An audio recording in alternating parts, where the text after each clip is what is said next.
Prevention of money laundering act में next section है हमारे पास section 22, presumption as to records और प्रॉपर्टी इन सर्टेन केसेस। तो रिकॉर्ड्स और प्रॉपर्टी को लेके कुछ प्रिजम्पशंस जो हैं वो दिए गए हैं इस एक्ट में कुछ सर्टेन केसेस के लिए।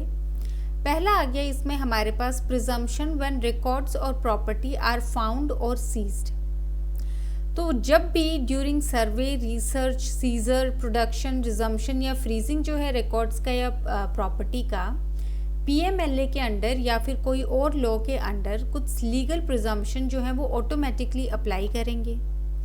पहला आ गया बिलोंग्स टू द पर्सन। ये प्रिज्यूम किया जाएगा कि ये जो रिकॉर्ड है या जो प्रॉपर्टी है ये बिलोंग करती है उस पर्सन को जिसके पोजेशन से या कंट्रोल से वो जो है मिले हैं। सेकेंड आ गया कंटेंट्स आर ट्रू। जो कंटेंट्स है रिकॉर्ड्स के वो प्रिज्यूम किए जाते हैं कि वो ट्रू हैं। तीसरा आ गया हमारे पास सिग्नेचर या हैंड राइटिंग आर जेन्युइन। तो कोई भी signature, hand writing, stamp, execution या अटेस्टेशन जो है रिकॉर्ड्स का वो प्रिज्यूम किया जाता है कि वो जेन्युइन है। मीनिंग दो सिग्नेचर्स जो हैं वो उसी पर्सन के हैं, हैंड राइटिंग जो है वो उस पर्सन की है, एग्जीक्यूशन या अटेस्टेशन जो है पर्सन के द्वारा जिसका नाम जो है अपीयर होता है उस पे। तो यहाँ पे जो है सेक्शन 22 में हम बात करते हैं प्रिजम्पशन की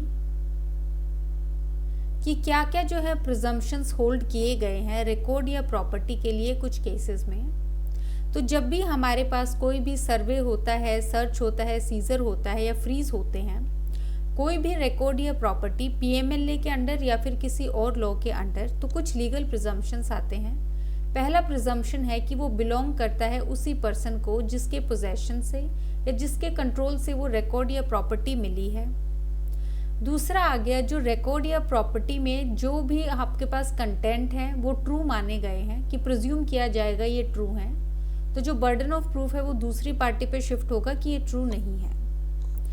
तीसरा आ गया इसमें हमारे पास कि कोई भी सिग्नेचर, हैंड राइटिंग या स्टैम्प, एग्जीक्यूशन, अटेस्टेशन, तो रिकॉर्ड पे जो है किसी भी तरीके की हैंड राइटिंग, स्टैम्प एटसेट्रा वो जेन्युइन मानी जाती है। मतलब कि ये जो हैंड राइटिंग है ये उसी पर्सन की है, जो सिग्नेचर है या हैंड राइटिंग है या उसी पर्सन का है जिस पे वो अपीयर किए गए हैं। तो यहाँ पे इसका प्रिजम्पशन भी होगा कि कोई छेड़छाड़ नहीं हुई है, हैंड राइटिंग या फिर जो कोई भी स्टैम्प है वो भी जो है जेन्युइन है। तो ये तीन प्रिजम्पशन है हमारे पास। सेकेंड आ गया इसमें हमारे पास प्रिजम्पशन फॉर फॉरेन रिकॉर्ड्स। अगर रिकॉर्ड्स रिसीव किए गए हैं आउटसाइड इंडिया से और ड्यूली ऑथेंटिकेटेड हैं रूल्स के हिसाब से, तो ए आ गया इसमें हमारे पास सिग्नेचर और एग्जीक्यूशन प्रिज्यूम किया जाता है कि वो जेन्युइन है। स्पेशल कोर्ट, अपीलेट ट्रिब्यूनल या फिर जो एडजुडिकेटिंग अथॉरिटी है वो प्रिज्यूम करेगी कि जो सिग्नेचर्स हैं या फिर जो हैंड राइटिंग है पर्सन की जिसमें वो अपीयर होते हैं या फिर जो एग्जीक्यूशन या अटेस्टेशन है वो जेन्युइन है। सेकेंड आ गया इसमें हमारे पास must be admitted as evidence. ये जो फॉरेन रिकॉर्ड्स हैं ये एडमिट किए जाएंगे एज एविडेंस इवन इफ अगर वो प्रॉपरली स्टैम्प्ड हैं तब भी, प्रोवाइडेड वो जो है अदरवाइज एडमिसिबल है। तो सेकंड पॉइंट जो है वो बात करता है हमारे पास प्रिजम्पशन को लेके जो कि है फॉरेन रिकॉर्ड्स की।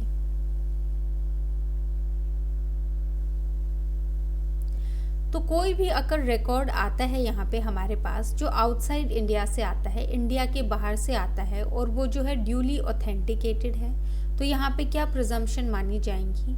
इसमें माना जाएगा कि जो सिग्नेचर है, एग्जीक्यूशन है या जो अटेस्टेशन है वो जेन्युइन है।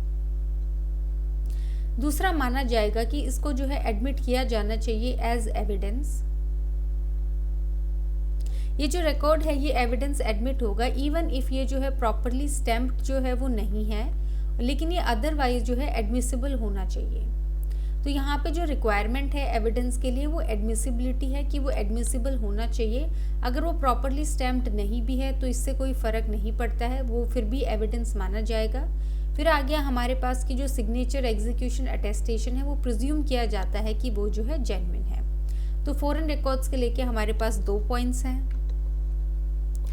नेक्स्ट आ गया इसमें हमारे पास section 23 that is presumption in interconnected transactions. कि प्रिजम्पशन क्या होगा इंटरकनेक्टेड ट्रांजैक्शंस में।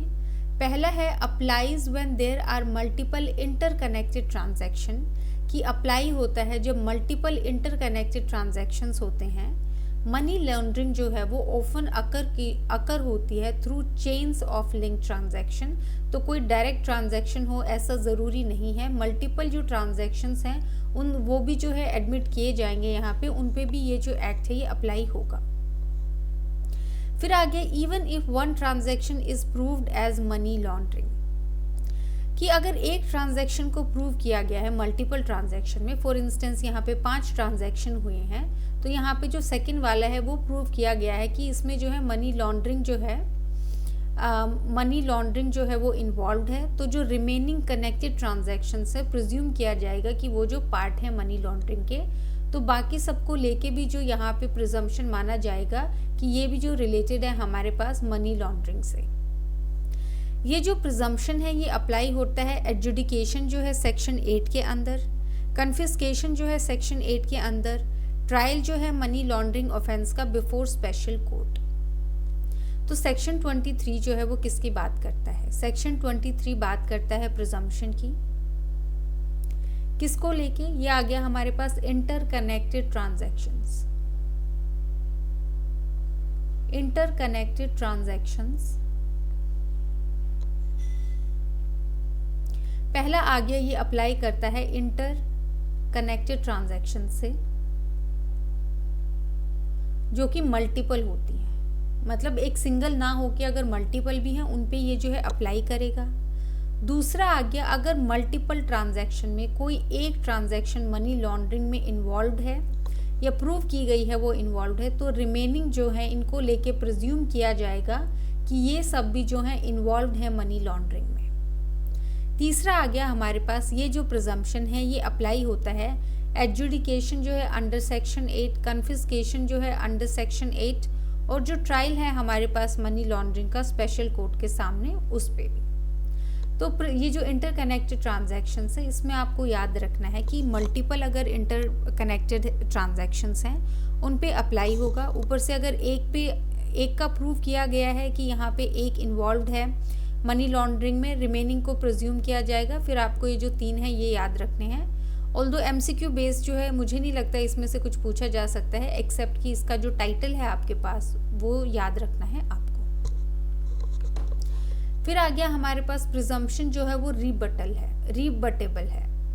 इसमें अक्यूज्ड जो है वो ब्रेक कर सकता है इस प्रिजम्पशन को ओनली प्रूव करके, otherwise to the satisfaction of the adjudicating authority या फिर स्पेशल कोर्ट। ये जो प्रिजम्पशन है इसको रिबट किया जा सकता है। यहाँ पे जो अक्यूज्ड है वो प्रूव करेगा कि ये जो प्रिजम्पशन है ये ट्रू नहीं है ऑपोजिट एविडेंस देके, और जो एडजुडिकेटिंग अथॉरिटी है या फिर जो है स्पेशल कोर्ट उसकी सेटिस्फेक्शन को ले, उसकी सेटिस्फेक्शन से मतलब उसको सेटिस्फाई करना है कि यहाँ पे जो ये चीज़ है ये प्रिज्यूम की गई है ये गलत है और इसका ऑपोजिंग प्रूफ ये है। फिर आ गया पर्पस क्या है इसका, ये प्रिवेंट करता है ऑफेंडर्स को हाइड करने से बिहाइंड जो कॉम्प्लेक्स लेयर्स हैं ट्रांजैक्शन के। फिर आगे इंश्योर करता है अगर एक लिंक डर्टी है तो जो पूरी चेन है वो ट्रीट किया जाएगा एज डर्टी अनलेस डिस्प्रूव्ड।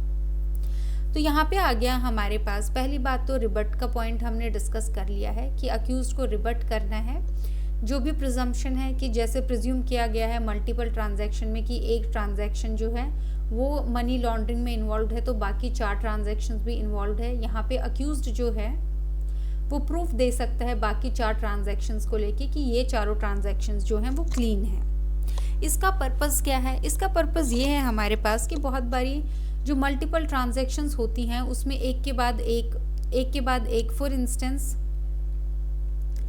यहाँ पे हमारे पास 5 ट्रांजैक्शंस हुई हैं। यहाँ पे है हमारे पास ऑफेंडर या फिर जो जिसने ऑफेंस किया है अक्यूज्ड आप बोल सकते हैं, और यहाँ पे है वो पर्सन विक्टिम बोल सकते हैं आप जो इन्वॉल्व है मनी लॉन्ड्रिंग में या फिर जिससे इनिशिएट हुई है चेन। यहाँ पे उसने ऑफिसर 1 को दिया, यहाँ पे उसने ऑफिसर 2 को दिया, ऑफिसर 2 से जो है चीज़ें ऑफिसर 2 के रिलेटिव के पास आई, उससे ऑफिसर जो 3 है उसके रिलेटिव के पास गई, उसके बाद ऑफिसर 3 के पास गई।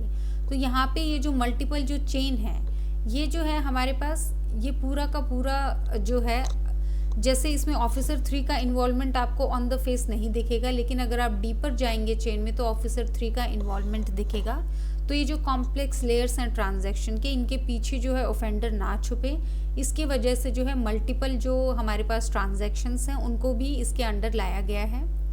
दूसरा आ गया, अगर एक लिंक डर्टी है तो बाकी को भी प्रिज्यूम किया जाता है कि वो डर्टी है, जब तक जो है डिस्प्रूव नहीं होता है। तो यहाँ पे जो डिस्प्रूव है वो करना है हमारे पास ऑफेंडर को, क्योंकि यहाँ पे ऑलरेडी एक प्रिजम्पशन है जो उसके अगेंस्ट में है। नेक्स्ट आ गया इसमें हमारे पास section 24 that is burden of proof. ये अप्लाई होता है प्रोसीडिंग्स पे जो रिलेट करती हैं प्रोसीड्स ऑफ क्राइम से। तो ये सेक्शन डिसाइड करेगा who has to prove what in money laundering cases, कि किसको क्या प्रूव करना है मनी लॉन्ड्रिंग केसेस में। इसमें आ गया हमारे पास second point, when the person is charged under section 3 that is money laundering offence. ए आ गया इसमें हमारे पास मैंडेटरी प्रिजम्पशन। तो यहाँ पे जो अथॉरिटी है या स्पेशल कोर्ट है वो प्रिज्यूम करेगी कि जो प्रोसीड्स हैं क्राइम के वो इन्वॉल्व्ड हैं मनी लॉन्ड्रिंग में। ये एक कंपल्सरी प्रिजम्पशन है, जो अक्यूज्ड है उसको प्रूव करना है कॉन्ट्ररी, एस्केप करने के लिए लाइबिलिटी को। बर्डन यहाँ पे शिफ्ट होता है अक्यूज्ड पे। तो सेक्शन 24 जो है हमारे पास वो बात करता है बर्डन ऑफ प्रूफ की, कि किसको क्या प्रूव करना है। पहला है कि ये अप्लाई करता है जो प्रोसीड्स है क्राइम का उस पे। तो जो भी प्रोसीड्स हैं क्राइम पे उस पे ये सेक्शन जो है अप्लाई करेगा। ये सेक्शन डिसाइड करेगा किसको क्या प्रूव करना है मनी लॉन्ड्रिंग में। दूसरा जो पॉइंट बात करता है जब पर्सन को जो है चार्ज किया जाता है अंडर सेक्शन 3, जो कि बात करता है मनी लॉन्ड्रिंग की। तो पहला आ गया इसमें हमारे पास कि यहाँ पे मैंडेटरी प्रिजम्पशन है।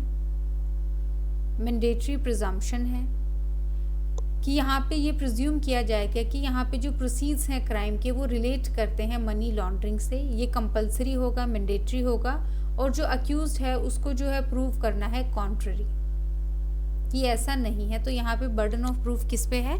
यहाँ पे जो बर्डन ऑफ प्रूफ है हमारे पास वो है अक्यूज्ड पे। बी आ गया हमारे पास डिस्क्रिशनरी जो है प्रिजम्पशन। इसमें आ गया अगर अथॉरिटी या कोर्ट अगर प्रिज्यूम करता है कि जो प्रोसीड्स हैं क्राइम के वो इन्वॉल्व हैं मनी लॉन्ड्रिंग में, ये जो प्रिजम्पशन है ये ऑप्शनल है, बेस्ड है सर्कमस्टांसेस पे, फॉर एनी अदर पर्सन जो फॉर्मली चार्ज नहीं है। एक्चुअली ये जो है थर्ड पॉइंट का ही है कि कोई भी अदर पर्सन जो फॉर्मली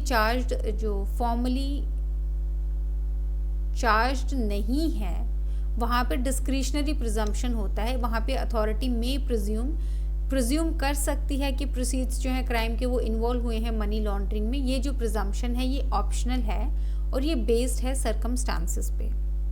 इसमें आ गया हमारे पास next fourth point, that is absence of section 24। इसमें जो अक्यूज्ड है वो आ गया हमारे पास strict presumption, that is shall presume.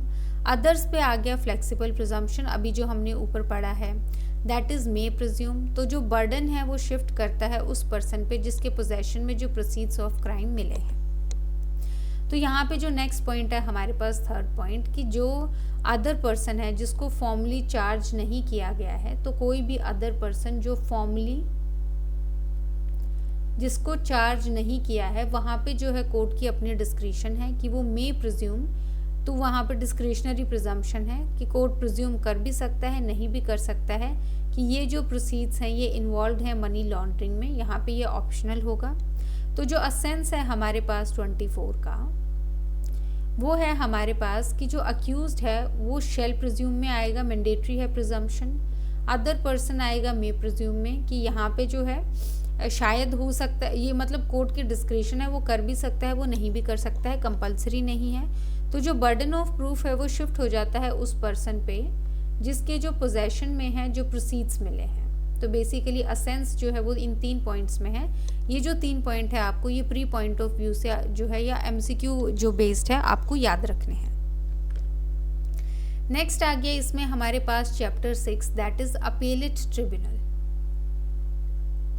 इसमें सेक्शन 25 आ गया हमारे पास अपीलेट ट्रिब्यूनल। पहला आ गया same tribunal as SAFEMA, that is SAFEMA, कि यहाँ पे जो अपीलेट ट्रिब्यूनल है कॉन्स्टिट्यूट किया गया है जो section 12 subsection 1 of SAFEMA act 1976। यहाँ पे इसकी फुल फॉर्म क्या है? Smugglers and foreign exchange manipulators act, ये भी एक अपीलेट ट्रिब्यूनल है पीएमएलए के लिए। सेकेंड आ गया हमारे पास हियर्स अपील अंडर पीएमएलए, ये सुनता है अपील अगेंस्ट ऑर्डर्स जो पास किए गए हैं एडजुडिकेटिंग अथॉरिटी के द्वारा और दूसरी अथॉरिटीज़ के द्वारा पीएमएलए के अंडर, जैसे कि डायरेक्टर है, जॉइंट डायरेक्टर है, डेप्यूटी डायरेक्टर एटसेट्रा। तो इसमें क्या है हमारे पास, ये बात करता है हमारे पास सेक्शन 25 की। सेक्शन 25 बात करता है अपीलेट ट्रिब्यूनल की। पहली बात है कि यहाँ पे अपीलेट ट्रिब्यूनल कौन है, कहाँ पे जो है अपील्स जाएंगे। यहाँ पे अपील जाएंगे हमारे पास अपीलेट ट्रिब्यूनल के पास, जो डिफाइंड है under section 12 subsection 1 of SAFEMA act, that is SAFEMA act, जो हमारे पास बात करता है smuggler and foreign exchange manipulators act, इसकी फुल फॉर्म है। और ये भी जो है अपीलेट एक्ट होगा, ये जो है अपीलेट ट्रिब्यूनल होगा हमारे पास पीएमएलए के लिए। तो सेम होगा यहाँ पे हमारे पास। दूसरा है यहाँ पे अपील किसकी जाएंगी या किसकी सुनी जाएंगी अपील्स, जो एडजुडिकेटिंग अथॉरिटी है या कोई अदर अथॉरिटी है, जैसे कि director, joint director, deputy director, इन सब के जो भी जिस भी पर्सन को लगता है कि वो यहाँ से जो है उसकी हक में फैसला नहीं आया है, उसको अगर अपील करना है तो वो अपीलेट ट्रिब्यूनल में करेगा। अपीलेट ट्रिब्यूनल यहाँ पे कौन होगा, सेम अथॉरिटी होगी जो अंडर सेक्शन 12 सबसेक्शन 1 जो है सफेमा एक्ट का, वहाँ पे जो अपीलेट अथॉरिटी है वही पीएमएलए के अंडर अपीलेट अथॉरिटी होगी। तो जो भी पर्सन यहाँ पे सेटिस्फाइड नहीं है ऑर्डर से, वो वहाँ पे जाके जो है अपील कर सकता है। थर्ड आ गया हमारे पास single tribunal for multiple acts. Same tribunal serve करता है दोनों को, सफेमा पीएमएलए इंश्योर करता है यूनिफॉर्मिटी और एफिशिएंसी अपील्स में जो रिलेटेड हैं फॉरफीचर के लिए या मनी लॉन्ड्रिंग मैटर्स के लिए। तो यहाँ पे बताया गया है कि सिंगल ट्रिब्यूनल बनाया गया है इन दोनों एक्ट्स के लिए। ये इंश्योर करता है यूनिफॉर्मिटी और एफिशिएंसी अपील्स में जो फॉरफीचर या मनी लॉन्ड्रिंग मैटर से रिलेटेड हैं। आपको ये जो है प्री पॉइंट ऑफ व्यू से या एमसीक्यू पॉइंट ऑफ व्यू से याद रखना है कि ये दोनों अथॉरिटीज़ का जो अपीलेट ट्रिब्यूनल है वो सेम है। नेक्स्ट आ गया इसमें हमारे पास section 26 that is appeal to appellate tribunal. तो यहाँ पे कैसे अपील की जाएगी, कौन अपील करेगा, क्या प्रोसीजर है, हम उसके बारे में पढ़ेंगे। पहला आ गया हु कैन अपील, कौन अपील कर सकता है। इसमें आ गया हमारे पास अंडर सेक्शन 26 सबसेक्शन 1 डायरेक्टर या कोई भी पर्सन जो अग्रीव्ड है किसी भी ऑर्डर से एडजुडिकेटिंग अथॉरिटी के, वो अपील कर सकते हैं अपीलेट ट्रिब्यूनल को। दूसरा आ गया हमारे पास अंडर सेक्शन 26 सबसेक्शन 2 कोई भी रिपोर्टिंग एंटिटी जैसे कि बैंक है, फाइनेंशियल इंस्टीट्यूशन है, इंटरमीडियरी है, ये अग्रीव्ड है किसी भी ऑर्डर से डायरेक्टर के, अंडर सेक्शन 13 सबसेक्शन 2 ये अपील कर सकते हैं, फाइल कर सकते हैं अपील। दूसरा आ गया टाइम लिमिट क्या है फाइल करने की अपील, ये है हमारे पास 45 डेज। अपील फाइल की जानी चाहिए 45 डेज के अंदर अंदर, जब से जो रिसीव हुआ है जो ऑर्डर है ये फाइल की जानी चाहिए प्रिस्क्राइब्ड फॉर्म में और प्रिस्क्राइब्ड फ़ी के साथ। तो इस स्लाइड में हमने क्या पढ़ा, सबसे पहले हमने पढ़ा है सेक्शन 26 बात करता है अपील जो है उसकी टू अपीलेट ट्रिब्यूनल को। पहला आ गया इसमें हमारे पास कौन जो है अपील फाइल कर सकता है। तो इसमें हमारे पास दो पार्ट्स में इसको जो है बताया गया है। पहला आ गया इसमें हमारे पास अंडर सेक्शन 26 सबसेक्शन 1, दूसरा आ गया इसमें अंडर सेक्शन 26 सबसेक्शन 2। इसमें है हमारे पास डायरेक्टर कर सकता है और कोई भी जो पर्सन अग्रीव्ड है एडजुडिकेटिंग अथॉरिटी के ऑर्डर से, वो जो है फाइल कर सकता है अपील। दूसरा आ गया इसमें हमारे पास कोई भी रिपोर्टिंग एंटिटी जो अग्रीव्ड है ऑर्डर से, जो हमारे पास डायरेक्टर है उसके ऑर्डर से अंडर सेक्शन 13 सबसेक्शन 2 वो फाइल कर सकती हैं अपील। तो यहाँ पे ये जो दो पर्सन्स हैं या दो एंटिटीज़ हैं ये फाइल कर सकते हैं अपील। फिर आ गया इसमें सेकंड हमारे पास टाइम लिमिट। टाइम लिमिट में आपको याद रखना है 45 डेज़ का टाइम होगा। प्रिस्क्राइब्ड फॉर्म या प्रिस्क्राइब्ड फ़ी के साथ जो है ये जो अपील है वो फाइल की जानी है, लेकिन एमसीक्यू पर्पस से आपको जो है टाइम लिमिट याद रखनी है अपील फाइल करने की, दैट इज़ 45 डेज़। नेक्स्ट आ गया इसमें हमारे पास कौन कौन जो है फाइल कर सकते हैं, वो भी आपको याद रखना है। इसमें अंडर सेक्शन 26 सब सेक्शन 1 में डायरेक्टर पर्सन अग्रीव्ड है ऑथराइज्ड एडजुडिकेटिंग अथॉरिटी से। दूसरा आ गया under section 26 sub section 2 reporting entity director के ऑर्डर से अग्रीव्ड है अंडर सेक्शन 13 सब सेक्शन 2। तो ये जो है आपको ये वाला पॉइंट भी याद रखना है, टाइम लिमिट भी जो है आपको याद रखनी है। तीसरा फिर आ गया हमारे पास condonation of delay. Appellate tribunal जो है वो अलाउ कर सकता है आफ्टर 45 डेज भी, अगर सफिशिएंट कॉज है और देने के बाद अपीलेट को एक अपॉर्चुनिटी ऑफ बीइंग हर्ड। तो बेसिकली कंडोनेशन कब हो सकता है, एक्सटेंड कब किया जा सकता है डिले जो टाइम पीरियड है, जब कोई सफिशिएंट कॉज होता है और इसके लिए जो है अपॉर्चुनिटी दी जाएगी अपीलेट को कि उसको सुना जाए कि क्या सफिशिएंट कॉज था। थर्ड पॉइंट आ गया हमारे पास पावर्स ऑफ अपीलेट ट्रिब्यूनल। तो दोनों पार्टीज को सुनने के बाद ट्रिब्यूनल क्या कर सकती है, कंफर्म कर सकती है, मॉडिफाई कर सकती है, सेट असाइड कर सकती है ऑर्डर को। फोर्थ आ गया हमारे पास कम्युनिकेशन ऑफ द ऑर्डर। जो ट्रिब्यूनल है वो सेंड करेगी एक कॉपी अपने ऑर्डर की, किसको, जो पार्टीज इन्वॉल्व हैं उनको, और जो एडजुडिकेटिंग अथॉरिटी या डायरेक्टर है जो भी एप्लीकेबल है। फिफ्थ आ गया हमारे पास डिस्पोजल टाइमलाइन। अपील्स जो है वो हैंडल की जाएंगी एज एक्सपीडिशियसली एज पॉसिबल। ये जो ट्रिब्यूनल है ये इंड्योवर करेगा to dispose of the appeal within 6 months from the filing date. तो 6 महीने का जो टाइमलाइन है हमारे पास कि इसके अंदर अंदर जो है ट्रिब्यूनल को डिस्पोज ऑफ करनी है, पूरी कोशिश करनी है यहाँ पे कि वो जो है 6 महीने के अंदर अंदर जो है पूरा का पूरा आपकी जो अपील है वो डिस्पोज ऑफ कर सके। तो इस स्लाइड में आपको क्या याद रखना है, सबसे पहले आपको याद रखना है कि कंडोनेशन कब हो सकता है। तो कंडोनेशन जो है डिले का तब हो सकता है जब कोई सफिशिएंट कॉज जो है वो शो किया जाता है।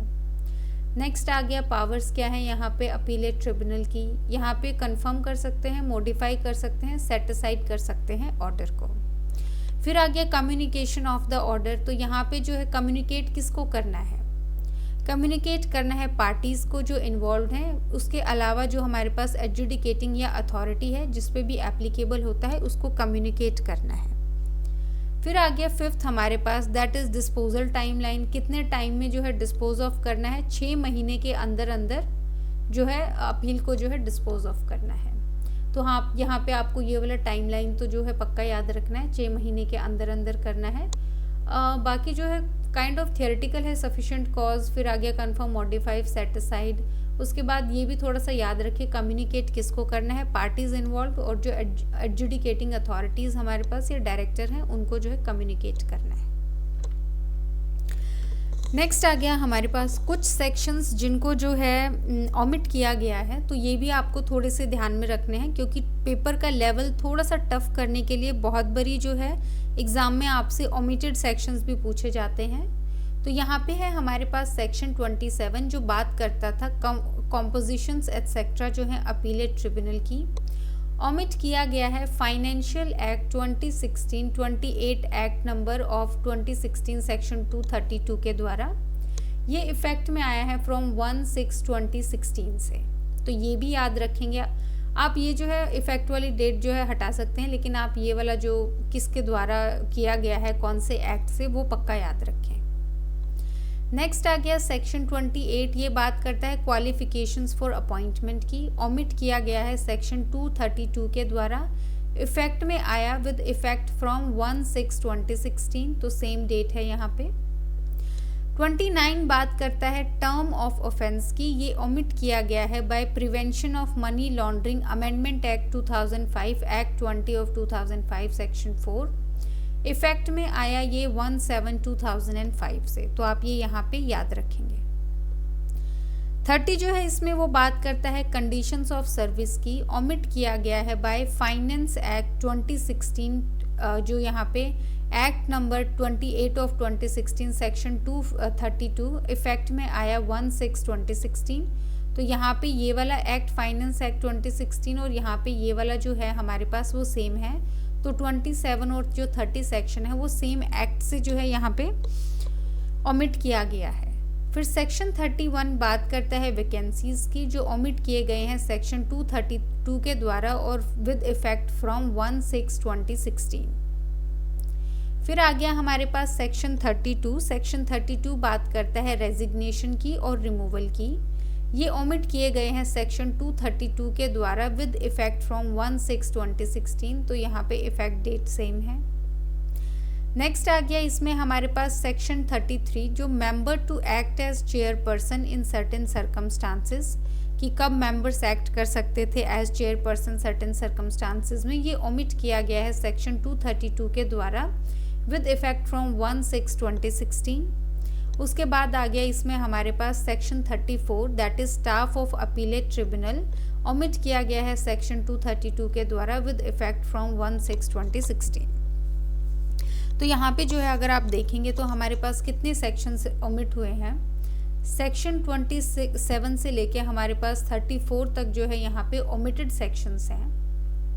इसमें जो मेजर एक्ट है जिसने यहाँ पे ओमिट किए हैं सेक्शंस, वो मेजर एक्ट है हमारे पास। मैं अलग से लिख देती हूँ ताकि आपको याद करने में थोड़ा इजी लगे। वो मेजर एक्ट है हमारे पास फाइनेंस एक्ट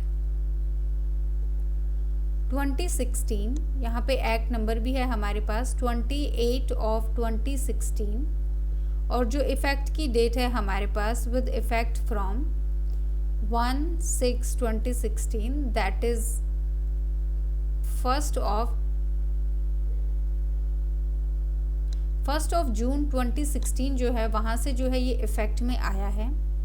तो आपको जो है ये वाला याद रखना है। आपको किसी में भी पूछा जाए तो आप थोड़ा सा ध्यान रखेंगे कि यहाँ से जो है फाइनेंस एक्ट 2016 एक्ट नंबर 28/2016 से, और जो डेट है हमारे पास इफेक्ट की वो है हमारे पास 1/6/2016। इसके अलावा जो हमारे पास सेक्शन 29 है, सेक्शन 29 है इसमें हमारे पास वो ओमिट किया गया है हमारे पास prevention of money laundering amendment act 2005। इसका एक्ट नंबर है हमारे पास 20/2005, और ये जो है इफेक्ट में आया है हमारे पास 1/7/2005 से।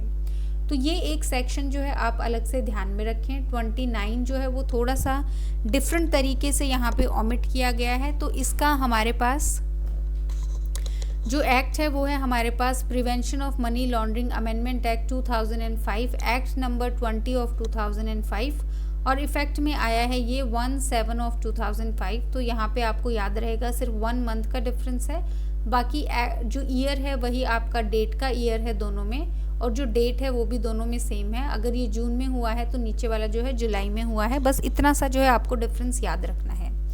तो अगेन यहाँ पे 27 से 34 सेक्शंस ओमिट किए गए हैं।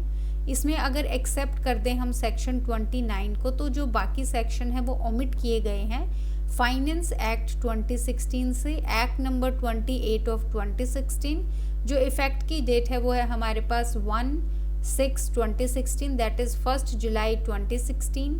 फिर हमारे पास जो सेक्शन 29 है वो ओमिट किया गया है prevention of money laundering amendment act 2005 से, एक्ट नंबर है हमारे पास 20/2005, और जो डेट है इफेक्ट की वो है हमारे पास 1 जुलाई 2005। तो आप ये जो है दो चीज़ें अच्छे से ध्यान में रखें। इन केस अगर आपके पास कोई भी क्वेश्चन इनसे रिलेटेड आ जाता है तो आपकी थोड़ी सी यहाँ पे एडवांटेज रहेगी उन बच्चों के ऊपर जिन्होंने ये वाले जो ओमिटेड सेक्शंस जो हैं वो मिस किए हैं। बट आप ध्यान रखिए आजकल जो है बहुत ज़्यादा कंपटीशन को अप करने के लिए ओमिटेड चीज़ें भी पूछी जा रही हैं। तो ये छोटी सी इन्फॉर्मेशन आप जो है यहाँ पे ध्यान रखेंगे।